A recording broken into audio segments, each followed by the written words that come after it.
Students, in the previous video we have completed with scientific principles given by F.W. Taylor. Now today we are going to discuss all the scientific techniques given by F.W. Taylor. Earlier also we have completed with all the techniques, so I am taking a quick revision of all these techniques together. First one is your functional foremanship. Now this particular technique is an extension of principle of division of work. Why? Because the work is here now divided into 8 foremen, whereas this principle also violates principle of unity of command because a single person is getting orders simultaneously from 8 foremen. So here the total work of this particular organization is divided into two categories, production and planning. Okay. Under the planning, there are 4 foremen: instruction card clerk, route clerk, time and cost clerk, and disciplinarian. Now, instruction card clerk lays down the instructions to be followed by the workers. Route clerk specifies the route or method by which the production will take place. Time and cost clerk prepares the time and cost sheet. Next one, disciplinarian person ensures discipline at the workplace. When we are coming to that of production in charge, under this 4 foremen are there. First one, speed boss. It ensures that the work must be completed on time. Gang boss. It ensures that machines and tools must be ready to be used by workers. Repair boss. It ensures that machines and tools must be in a proper working condition. And last one is your inspectors. That means they ensure the quality of work or output which is being completed by workers. So functional structure, the whole work is divided into 2 broad categories, planning and production, and under this the work is divided among the 4 foremen. Coming to the next one, that is simplification and standardization of work.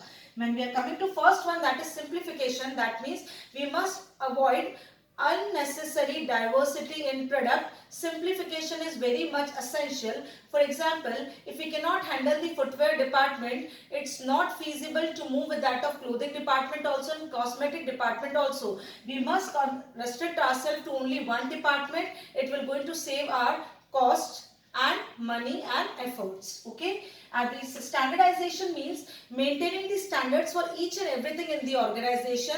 So standard of raw material, working condition, machines, time to be taken, process, all this should be standardized in order to ensure excellent output and to improve the performance of the organization.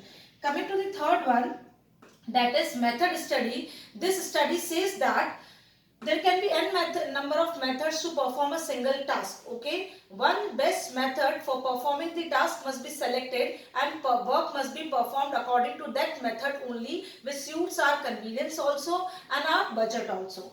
Coming to the time study says that average reasonable person skills or a person of reasonable or average skills, how much time he take to perform or complete a single task.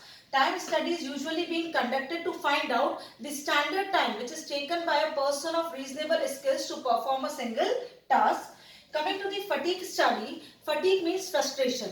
Generally, frustration occurs among the workers due to long working hours, doing unsuitable work, poor relations with the boss, and all these can be the reasons for fatigue study. So, Taylor says that proper rest durations must be provided to the workers.